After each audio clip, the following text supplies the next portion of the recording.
is the sum of its parts, yet too often the most important parts get the least amount of our attention. Jesus said he came to give us life to the full, yet too often our experience of life feels empty. So how do we live life to the full?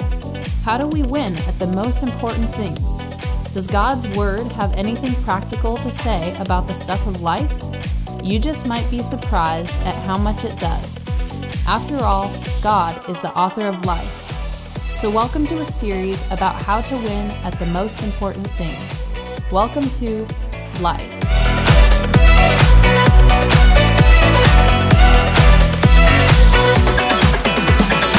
So you've either had a job in the past, you currently have one, or hopefully you're going to get one in the future. But one thing we can say, that's pretty common to the human experience is we work. That's one of the things that we do as humans. In fact, if you do the math, if you live to be 80 and you start working at 20, you will work roughly between 90 and 110,000 hours at a job. Meaning second only to sleep, work is the thing that you will spend the most time doing with your life. Now the question we want to ask is, what does work have to do with following Jesus? Or to be more specific, what is the Christian worldview regarding work? Because if the Bible doesn't speak to work, if the gospel doesn't impact our work, if Jesus has nothing to say about the work we do, then Christianity is largely pointless because it has nothing to say about what we spend most of our life doing. Now, there is a very, very robust Christian worldview in relationship to work, and it's called the doctrine of vocation. And it actually turned the world upside down and is in the foundation of what we know today as Western civilization. And so when we come to this question of what is the Christian worldview regarding work, we want to think biblically about that thing that we do every day called a job. Now, here's what I want to do before we get started. I want to do a little quick work survey, and this is kind of carryover from first and second services. I want you to tell me what you do. So you can shout out, I don't know, Starbucks or Stamil or whatever, a place you work, and then I want you to tell me what you do there. And first and second service got a little bit out of control. There was some rank self-promotion of small business owners in the area. So lots of entrepreneurial spirit here. It was like Ben and Molly Photography, and it was like Real Beauty Nail Salon. It was like, in the front row, Burnett for Sheriff. I was like, way to go, Brian. So feel free to promote your business, but just where you work and shout it out. And we'll do is raise my hand so it's not total chaos here, and we'll get up on the board. Great. Somebody else. Right here. What was it? Contractor. Okay. We're going to put that over here. And is there a name of your contracting business? Olsen Construction. 86032. No. Okay. Now, before we go any further, I should probably explain what this board is. Philosophers and scientists and other folks in varying fields have used what they call the 7 pillars of society to explain how society works. And so on this whiteboard, I have the 7 pillars of society: business, government, education, media, family, art, and church or religion. Now, there's other ways to break it down, but this in large part kind of encompasses what makes up society. So businesses, small and large, doing commerce, government, bringing order to chaos and protecting borders and protecting people from enemies, education, teaching the next generation how to do math, like, half of 9 is 4.5, that kind of stuff. Media, communicating what's going on in the world. Family, mom, dad, siblings, aunts, uncles, G-pa, G-ma. I started using Hebrew here. Whatever this is. Cousins, great-grandparents, so family, right? And then art and entertainment, right? Beauty, these kind of things. And then religion or church. So those are the 7 pillars of society. And we want to see, where do we fit in those 7 pillars? So we got contractor here, Olsen Contractor. Call him, he's a good guy right here. Real estate, all right. BeckyLong.com, real estate. Okay, good. What else? Somebody else. Right here. Fashion? Oh, fast food. I mean, you got it buttoned up. You're looking good. Fast food, okay. We're going to put that in business. And you work at where? Wendy's. Give it up for Wendy's, everybody. Woo! All right. Wendy's. What do you do at Wendy's? Fry station. Come on, give me some high fives. I love the fry guy. All right. Okay, good. What else? Right here.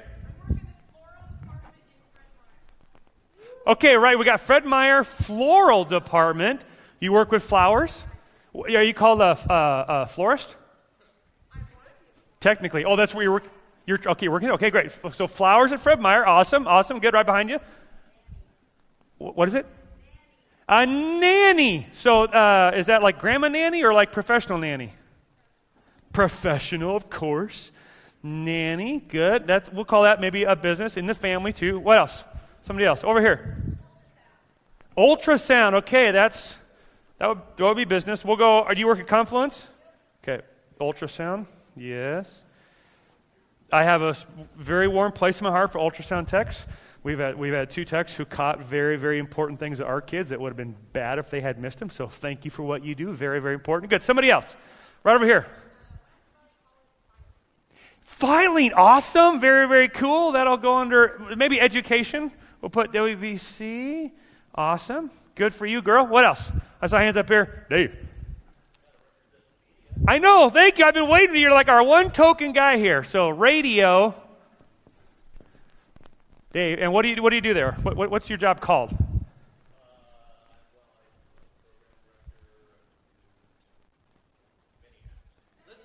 Isn't that voice great? Ah, that angelic, buttery voice. Face for radio. No question, though. No, good. Good. Somebody else. Like you never heard that joke, right, Dave? Sorry. He's like, oh. Anybody else? Come on, what else do we do? Yeah, right here. Dental assistant. Yes, that'll probably be in business. We don't have that one up here yet. Dental assistant. Good. Who said that? Yeah, is that what you do? Dude, you were born to drive trucks. Look at that guy. What's the name of the company? Redwood? Right away. Right. Anybody here in the hearing business can help me? A truck driver. Awesome. How long have you done that? A couple years. Do you enjoy it? Outstanding. Way cool. Somebody else. A couple more. Over here. Oh, yes. Marianne? Eastmont School District. We don't have that one yet. Oh, we do. Sorry. We have a bus driver. What do you do there? Teach. Okay. Teach. A couple more and we'll be done. How about on the balcony? Whoa. Sorry, balcony. We got a pushy type A guy down here. What was that again? General mechanic? General mechanic. I don't think we have a mechanic up here yet. That's cool. Is there a company you work for? Quincy Foods. So see, the cool thing is Quincy Foods is a business, has lots of different kind of fields and professions in it, right? So you're a mechanic. Love that. Okay, we were going up to the top. What did you say up there?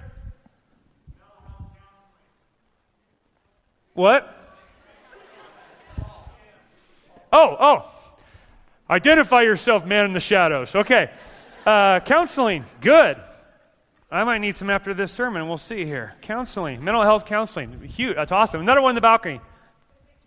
A physician. I recognize that voice. Jillian, physician. And what's your place of employment?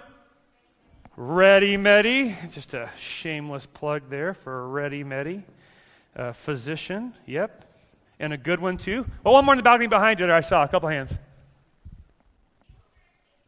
Insurance agent. And what were you going to say? What was that? Barbershop? Oh, I love that. Are you a barber? What's that?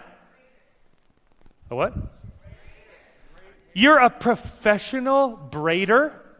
Oh, my gosh. I love our church. Okay. Braider. And then what was it? What was it? What is it behind you? Insurance. Okay, we all need insurance. Okay, insurance. Of course, no one can read that. Do we have everything represented here? Any government employees that want to admit it? Stay-at-home mom over here. Give it up for the moms. We got that right at the top. Anybody else? Yeah, back here in the back. No, you were right there. Lawn mowing. Look at that. That's probably that's part of your being a son over here, right? And then that's an education, and that's a business. So well done. Do you have a website you'd like to send people to? Oh, see, you missed your chance, buddy. You got a website. We could have got hit 100 times. Okay. Yeah, one more right here. One last one. Mechanic. And where do you work? Raise what? German Auto. Oh, my dad used to take his vote so I can bug there. Okay. You're a German mechanic. That didn't quite come out right, but you get the idea. Okay, so you get the idea, right? Like as the church, God has us spread all through the community in these very different businesses, and each business might even have different skill sets required for it. This is society. This is community. This is how we do humanity. And the question becomes, do we view this any differently as followers of Jesus than we would view it if we weren't followers of Jesus? And that's the question that we want to ask. Now, the world has a definition for work, and this isn't like, I Googled worldly definition for work, but this is the general sentiment around work that you'll find in the world, the general attitude, and that is work is what I do to make a living so I can do what I really want to do somewhere else. So work is a necessary evil. Work is punishment. Work is that thing I do between Monday and Friday, and then I really live for the weekend. Saturday and Sunday is what I live for. So work is what I do to make a living so I can do what I really want to do, namely something else. And along came Dorothy Sayers, this brilliant author who wrote this almost 100 years ago. She said, the Christian understanding of work is that work is not primarily a thing one does to live, but the thing one lives to do. It is, or it should be, the full expression of the worker's faculties, the medium in which he or she offers themselves to God. See the difference? And then she continues with the definition of work. Work is the gracious expression of creative energy in the service of others. And I think that's a pretty good biblical definition of work. Work is the gracious expression of creative energy in the service of others. If that's true, when we come to the question of work or our job or career, here is what the critically minded, thinking believer will start asking, because it's not easy in our jobs, and it's not always cut and dried what we should do, and it's not always black and white as to the way of wisdom and how to be godly. In fact, I've had conversations this morning with people that are in crazy predicaments at work going, I'm being told to do this, but I feel as though I should do this, and I feel like God's word says this, and I don't know how to bring those together. But for those of you that think being a Christian worker is just about getting up the guts to invite somebody to the hoedown at your place of employment, it goes way, way beyond that. For instance, the Christian might ask, what is the purpose of my work? How can I find meaning, keep my integrity, and serve customers in a cutthroat, bottom-line-oriented workplace? Talked with several builders this week. They're like, hey, I got a bid to get work, and those that have no scruples might bid differently than myself, who wants to be above board, have integrity, and get all the expenses in there. So I'm competing against 3 or 4 or 5 other businesses, and they're hiding expenses. They're not putting all the costs up front, and so their bid comes in lower, knowing that they'll do work changes down the road, but the first presentation looks better than mine, so I lose the bid, knowing that in the end, mine was probably a better bid because I included everything up front, but they won the bid because they weren't as honest with me. How do I have integrity and still keep a job? Can I stay true to my Christian values and still advance in my field? How do I make the difficult choices that must be made in the course of a successful career? How does the gospel shape both success in workplace and failure in workplace? How does work fit into God's overall redemptive plan for humanity? What if I am stuck in a job that has left me unfulfilled, jaded, or cynical? How do I know if achievement at work has become my identity or false idol? How do I care about work and strive for excellence, but not allow it to define me as a person and become a counterfeit source of identity and worship? And many, many more questions that can frame this issue of following Jesus and having a job, that it's more complex than just invite somebody to church.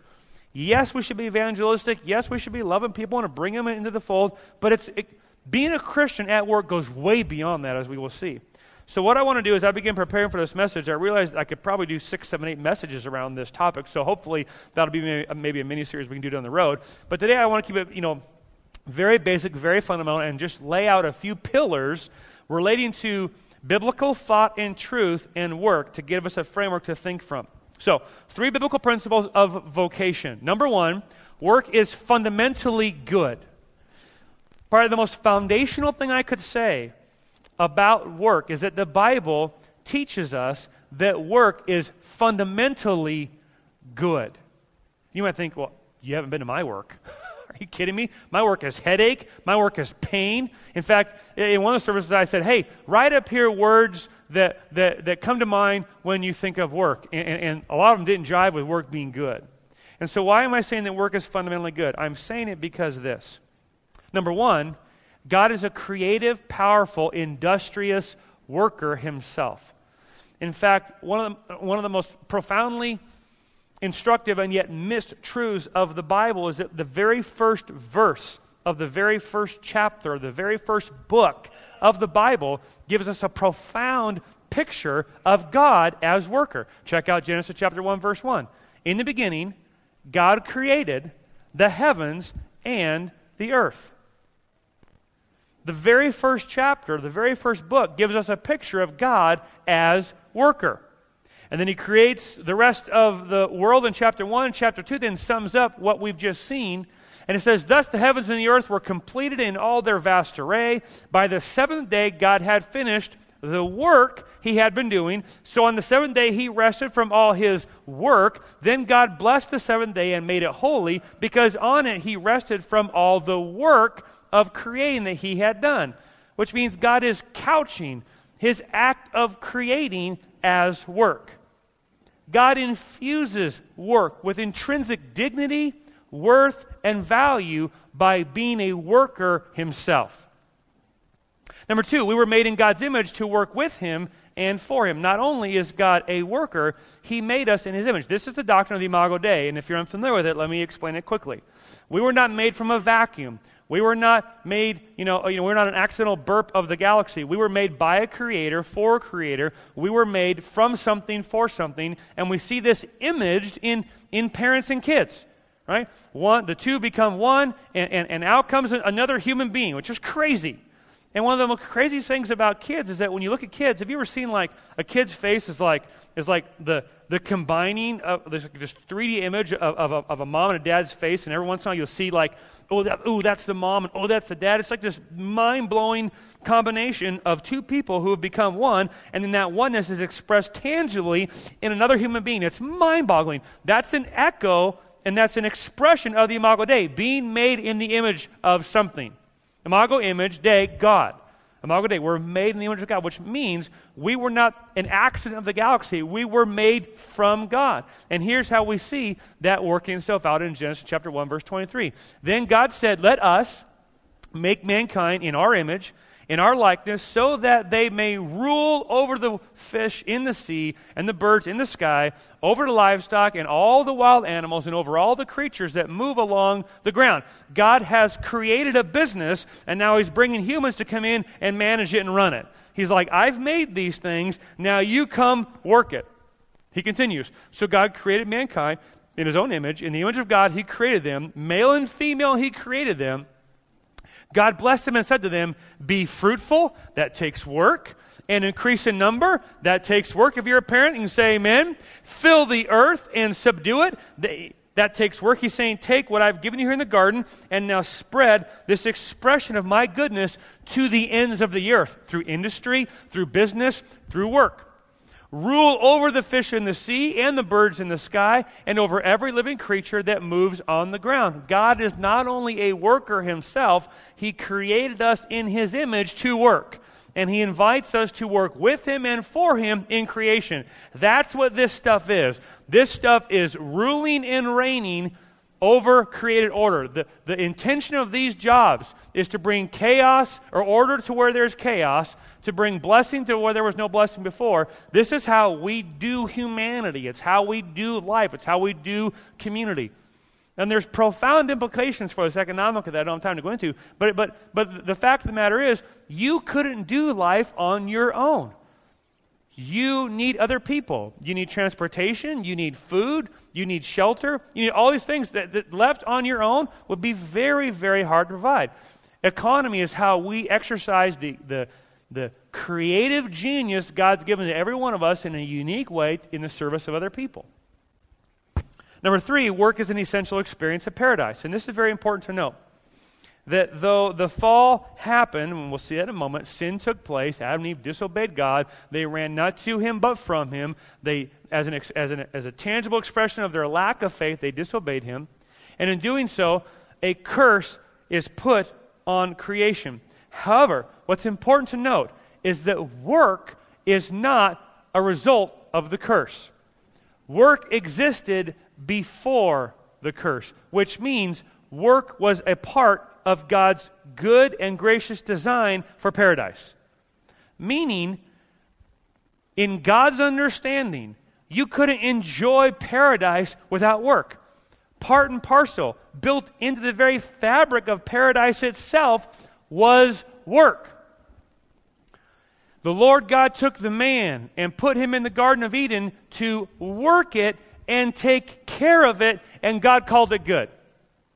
God said, as a part of enjoying this experience of paradise, I'm going to give you work to do, and it was good.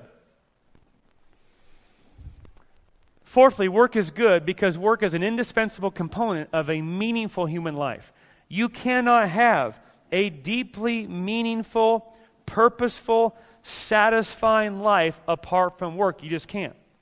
And we see all of this in the created order of Genesis chapter 1 and 2, where it all began.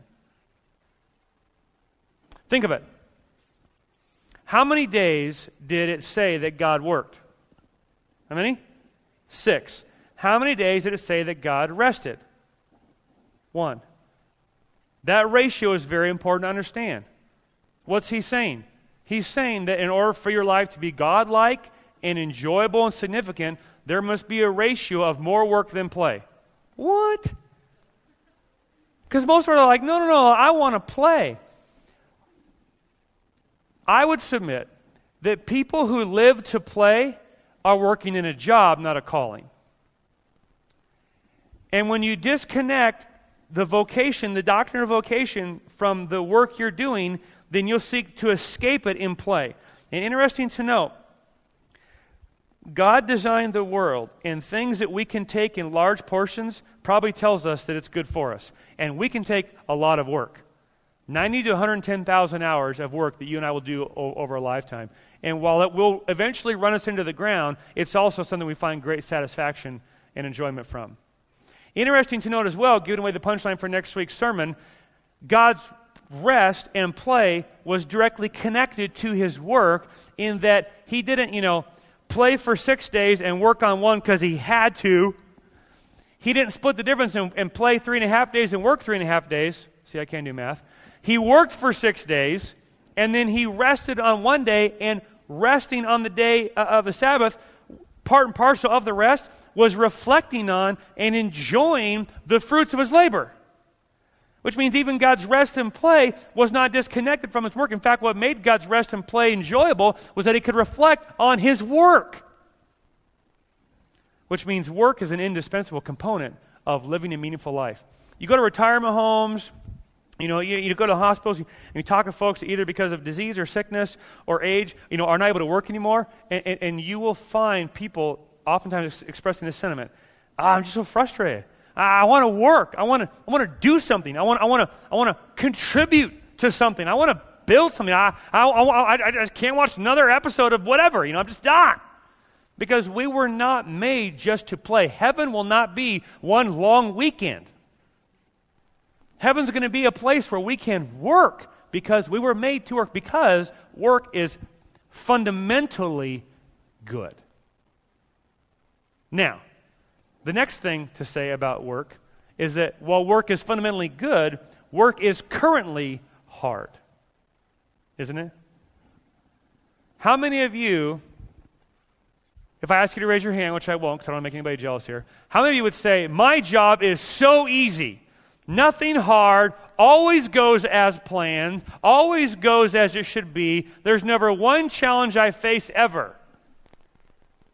On the flip side, how many of you would you say, by a show of hands, you've experienced hard in your job this week? Raise your hand. It's been hard this week, right? And if it wasn't hard this week, buckle up for the coming one, because it's going to get hard. The reality is, while work is fundamentally good, work is also currently hard, and here's why. Adam and Eve's sin God comes to them as a result of their sin, and he says the following. To Adam he said, because you listened to your wife and ate fruit from the tree about which I commanded you, you must not eat from it. Cursed is the ground because of you. Through the painful toil you will eat food from it all the days of your life. It will produce thorns and thistles for you, and you will eat the plants of the field. By the sweat of your brow, work's going to get hard now, you will eat your food until you return to the ground. It'll eventually kill you. Since from it you were taken, from dust you are, and to dust you will return. And here's the big idea.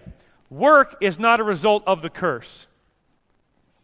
Adam and Eve did not sin. God comes to them and say, because of that, I'm going to make you now work. No, work existed before the curse as an experience of God's good paradise and plan for Eden. So while work is not a result of the curse, it is also currently under the effects of the curse. Work is not a result of the curse, but work is currently under the effects of the curse. So whatever you do over here, whether it be a braiding hair, or mental health counselor or insurance, you're going to work with problems. In fact, some of our industries and some of our businesses exist as a direct result of or in response to the fall. Because people are broken. And the world doesn't work like it should. And people struggle with depression and discouragement and mental illnesses. And people don't obey the law and act how they should. And so we have entire industries and businesses built around trying to contain the outworkings of the fall. But no matter what field you're in, you're going to deal with these effects, which means as a Christian, you shouldn't be shocked when things don't go as planned. It's like, what is going on here? I talked with one of our beloved farmers earlier, and it's like, you don't plant thistles, and there they are. You just park your tractor, and you come back the next morning, the tire's flat. It's like, how'd that happen? And on and on and on you go. We're all dealing with the effects of the fall, either in the earth itself, in the physical world, mechanics, and it's like I got to build houses for a few years, and I realized building houses is nothing more than troubleshooting problems all day long.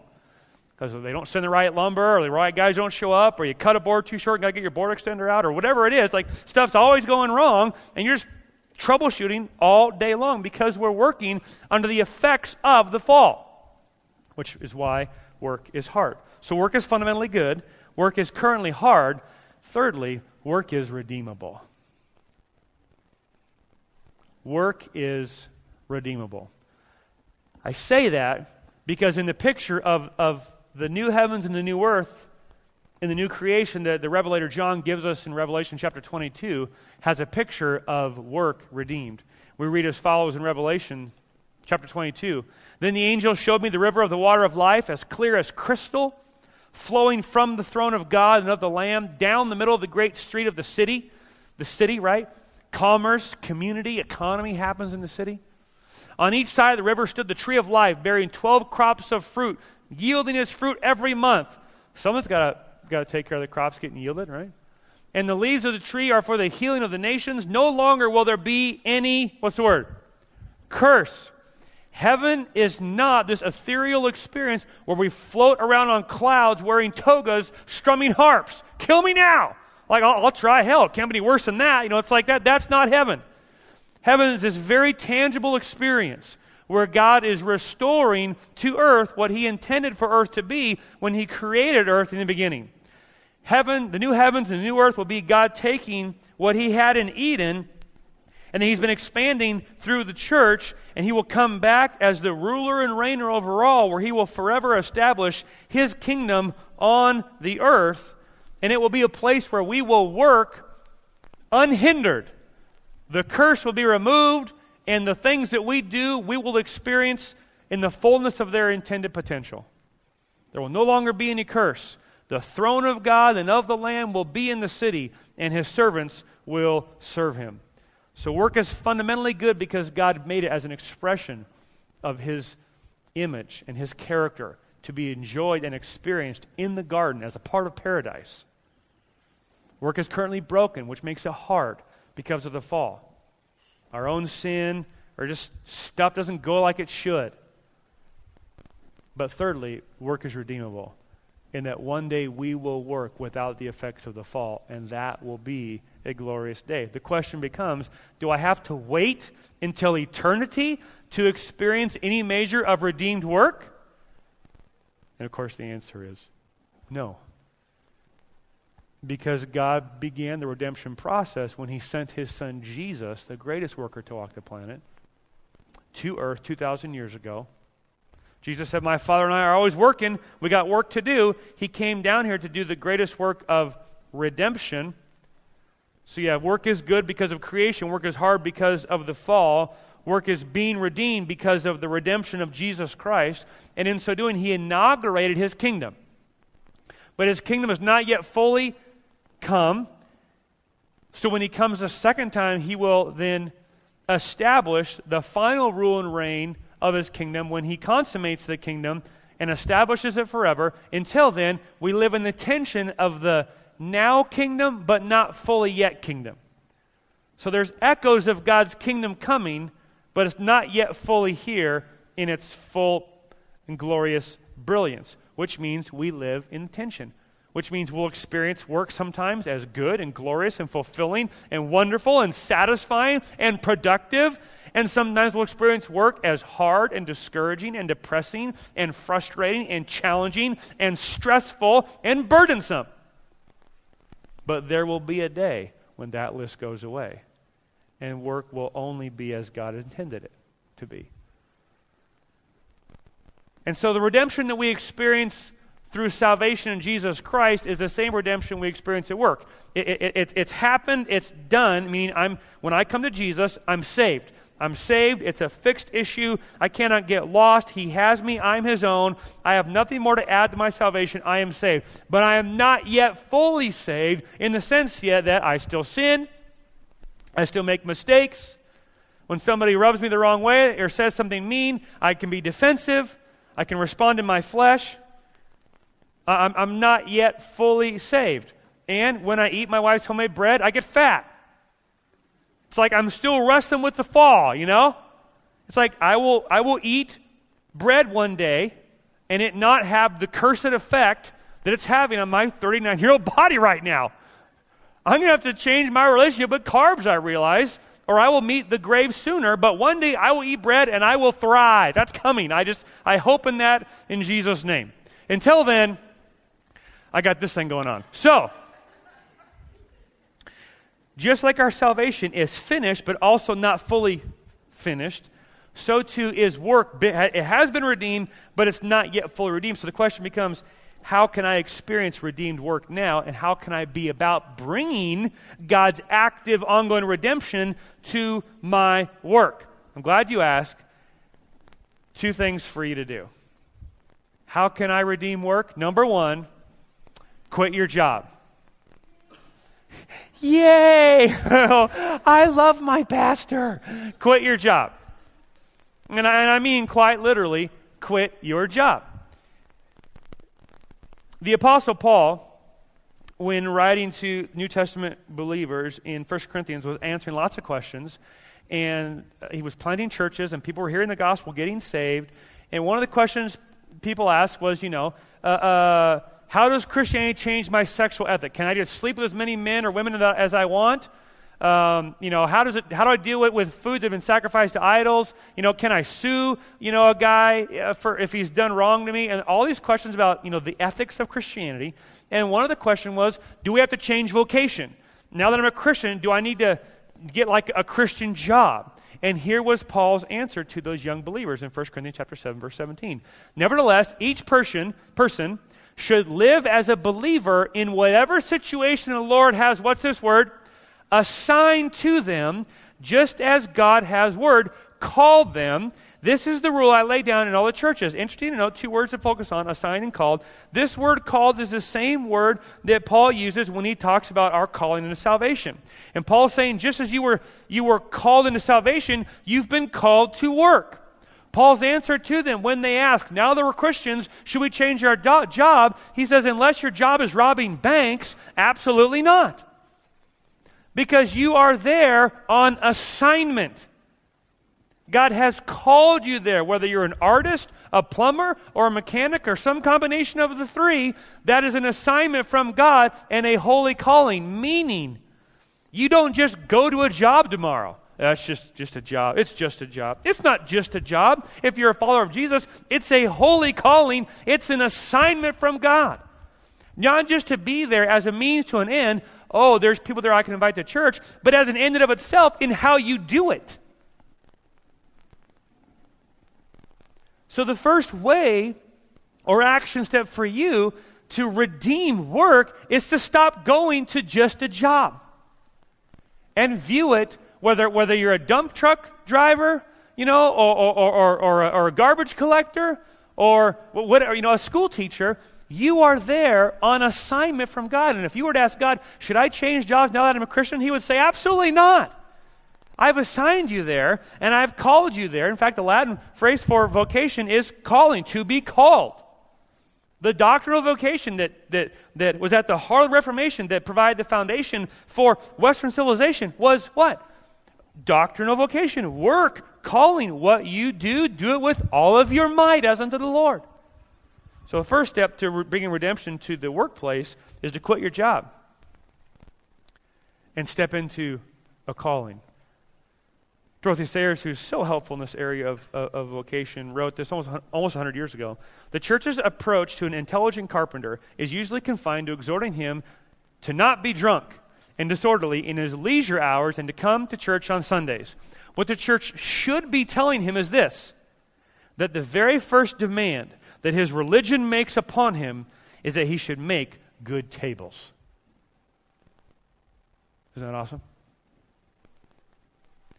God's not just interested in you behaving yourself to some arbitrary moral code on the weekends so you don't embarrass him.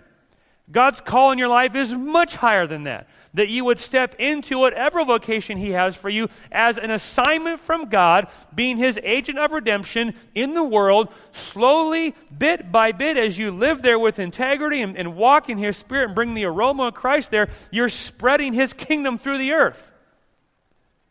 You're not just there as a means to an end, you're there as an end itself to work as an act of worship unto God.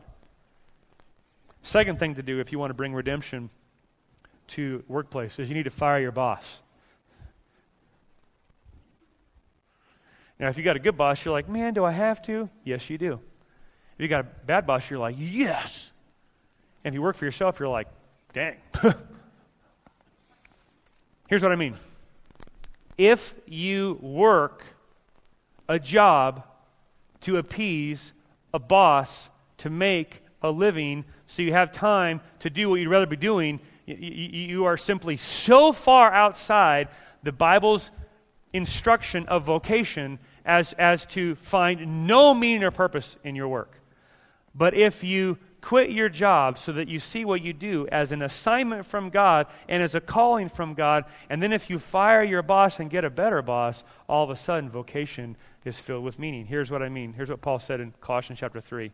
Whatever you do in business or government or education or media or the family or art, whatever you do, work at it with all your heart as working for the Lord, not for human masters, since you know that you will receive an inheritance from the Lord as a reward. It is the Lord Jesus Christ you are serving. Anyone who does wrong will be repaid for their wrongs, and there is no partiality or favoritism.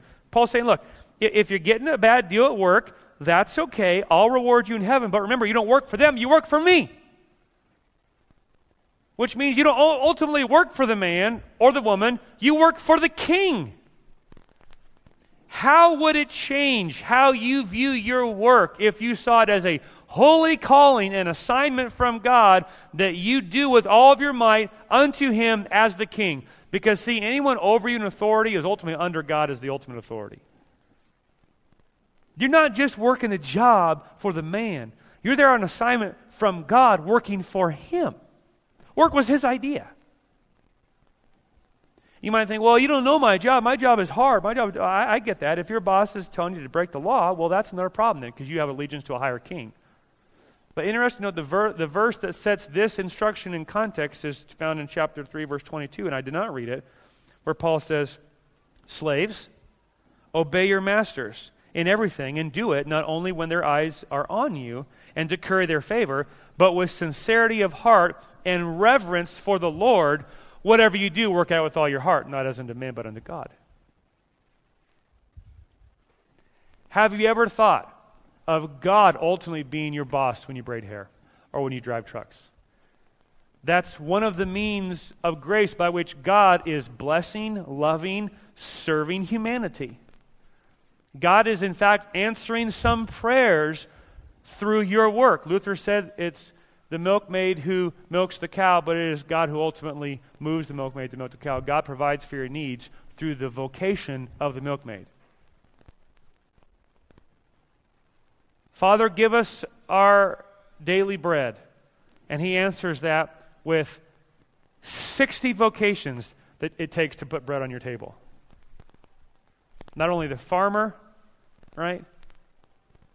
But how many people stand between Gary Polson's wheat farm and you eating bread at the table? How many vocations and businesses? Dozens and dozens and dozens. God's answering your prayer through a vocation. Father, heal my daughter of spina bifida. And he's been answering that prayer for 13 years through the vocation of medicine. And I got no time for anybody who looks at my daughter and thinks that God hasn't answered our prayer. No time. You want to fire me up and get punched in the nose? You go down that road with me. Because for the vast majority of human history, my daughter, being born with spina bifida, would be dead right now. But because of advances in technology and the practice of the art and the science of medicine, they have made it so she could be born with spina bifida and survive, and not just survive, but we believe thrive. God's been answering our prayer for healing in our daughter through the vocations of medicine. Thank you, Jillian, and to those of you that practice medicine. And he will one day, as the ultimate physician, heal her for eternity. Vocation is the very arm of God and the hands of God and the feet of God, bringing his goodness and his blessing to broken humanity. So fire your boss. So here's the big idea number one. You were made for work, but you are more than your work. You were made for work, but you are more than your work. Here's the danger that can come with work, in that we take it as a good gift from God and we either reject it or we worship it. When we reject it, we're lazy, we're indifferent, we're consumers, not producers, we're takers, not givers, and make no mistake, God has a lot to say about laziness. God is not into the entitlement programs where people get fed who don't work. In fact, he said, those that don't work among you should not eat among you, he says. God is not into laziness, nor is God into idolatry. And so we can either reject work as, work is bad, work isn't for me, I'll live off the backs of somebody else, or we slide in the ditch of work is my identity, work is where I get my value, work is where I get my worth, and either extreme is biblical error and will destroy you. Because we were not made to be lazy. And folks who sit at home and play video games and live out the backs of other people's hard works are not thriving as a human being. Nor do they cause culture to thrive. And those who are running themselves to death, hoping to get the next raise, the next promotion, the next attaboy, are too running themselves into an early grave. And while their idolatry may appear a little more productive and morally acceptable, it's just as spiritually destructive. Because while work is a good gift, it makes a lousy God. And when you look to work for identity, worth, and value, which we do all the time, what do? I'm a whatever. And then we associate value and dignity to that person based on what they do. Then God says, no, I place value and dignity on you based on who you are, not what you do. But when we look to work for our source of identity and value and worth, then when work's going good, validated, I feel great. When work gets hard or does not go so good, I'm nothing, I'm nobody, and now we're down here. And God's like, hey, what are we talking about? I'll reward you, I love you, I'm for you, I saved you, I adopted you, I've forgiven you, I've loved you. I provided for you. I'm securing for you a reward. Why are you so worked up about not getting the raise? So we were made for work, but you are more than your work. So here's the big idea. Here's my big exhortation. You should work like God assigned you your job because he did. You should work as if working for God because you are. And you should work as if it's your spiritual act of worship because it is. Which means you need to stop commuting in your mind between the secular and the sacred. I'm in the sacred space on Sunday when I listen to Josh yap for an hour, and then I step back into the secular when I go to my job on Monday morning. And God says, no. All of Christ for all of life. This is my world you live in. That's my job I gave you. Those are my gifts I gave you. Those are my interests I put in you. Those are my specific sets of experiences and skill sets I gave you. I gave you those so you could work those out creatively and innovatively to build and to make and to create in the sacrificial service of others, just like we saw the greatest worker Jesus do. I've actually heard some people say, well, Jesus didn't work, he just ate other people's food. No, Jesus was born to a blue-collar family where he learned a blue-collar work ethic for 30 years, and then he spent 3 years doing the work of his Father that culminated in his work on the cross that was the most creative, innovative, extraordinary work of redemption the world's ever known, and it resulted in glad service of others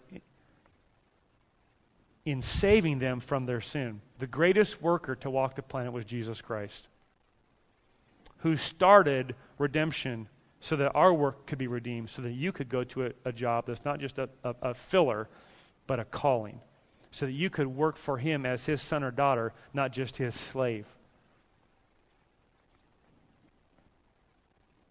Stop commuting between the secular and the sacred. I'm a Christian on Sundays, and then I'm a this on a Monday. No. You've been saved by Christ for all of life. How would it change? How would it change our community if we viewed our vocation as calling? There's an interesting verse in Ephesians that I'll end with that I never really understood until I understood this doctrine of vocation. Paul's writing to the Ephesians, and he says, look, here's the deal. And God placed all things under Jesus' feet and appointed him to be head over everything, including the church. The church, this is us. 7 pillars of society: business, government, education, media, family, art, the church. He appointed Christ as head over the church, which is his body, that they might be the fullness of Jesus, who fills everything in every way, or the fullness of him who fills all in all. How is God building his kingdom and pushing out the boundaries and borders of his kingdom and bringing his Spirit's presence to the earth? He's filling his church, and then he's sending his church out with his presence into the rest of culture. The very work that you're doing as a sign from God and responding to the call of God, working for your new boss, King Jesus, is one of the ways you spread the kingdom of God. Much bigger than just playing Christian music on your radio at work. Because what is mattering to God is not only what you're doing, but how you're doing it. So let's just work through in your mind your vocation. Where are you at? Then I want to invite us to stand as we close. And here's what I'm going to do. Some of you, as you listened, you're like, you know what? I'm tired of my job. I'm weary from my job. I'm burdened by my job. I'm burned out by my job. Some of you don't have a job. Some of you are looking for a job. Some of you are between jobs. And so as we pray this morning and as we bow our heads and come to the Father, I want to pray for you. And if you're right now, if you're discouraged, if you're weary, if you're burdened, if you're stuck, if you're in a moral or ethical dilemma, if you are facing challenges right now, or if you're experiencing blessing and you need more creativity, innovation, and resources to run with the opportunities God's given you, I want to pray for you this morning as God's workers in God's world, that He would infuse our minds and hearts with this profound sense of purpose and meaning in the calling that He has given us. And so, Father, as we respond to your Spirit's work and consider the calling and assignment you've given us, as we consider where you currently have us, as we reflect on, who have I been working for? Who is my boss? Who do I think I ultimately answer to? Whose approval have I been looking for? Whose adulation have I been living for? Father, as we reflect on these things, would you stir in our hearts? Would you reveal to our minds? Would you open our eyes to give us a greater vision of how you see the world and our place in it? And as our heads are bowed, if you're stuck or frustrated or overwhelmed or needing help or needing God's strength, would you just slip up your hand so I can pray for you? Just slip up your hand where you're at so I can be praying for you. Thank you. Amen. Just hold it up. Yep. Thank you, Father. Father, for these dear, precious men and women who are facing challenges at work, maybe they're discouraged, maybe they're overwhelmed, maybe they're over their head or out of their league, or facing moral or ethical dilemmas, or facing personnel challenges, or maybe they're bored, or maybe they're cynical, or maybe they're wondering if they should change jobs. Father, would you give them strength? Would you give them encouragement? Would you let them know they're not there by accident, and you're working all things together for the good of those who love you and are called according to your purposes, that there are no accidents, that you take your plans and even our mistakes or the mistakes of others, and you weave them together in a purpose-filled plan that we can draw from, that all the experiences you've given us, we can learn from to step into a new calling or a different calling. And Father, for some, maybe they need to change jobs. I don't know. You've been calling them one way, and then they, out of fear or lack of faith, have been avoiding it. Or maybe all of us need to change jobs, and that we step into tomorrow with a different perspective. Hey, this isn't a job. This is a calling. Father, would that worldview pervade our minds? Would we see all of life to be lived for Christ? Whether it be as a mom, working with kids at home, a school teacher, a hairstylist, an insurance person, a law enforcement, attorneys, physicians, builders, contractors. Lord, all of the professions, Lord,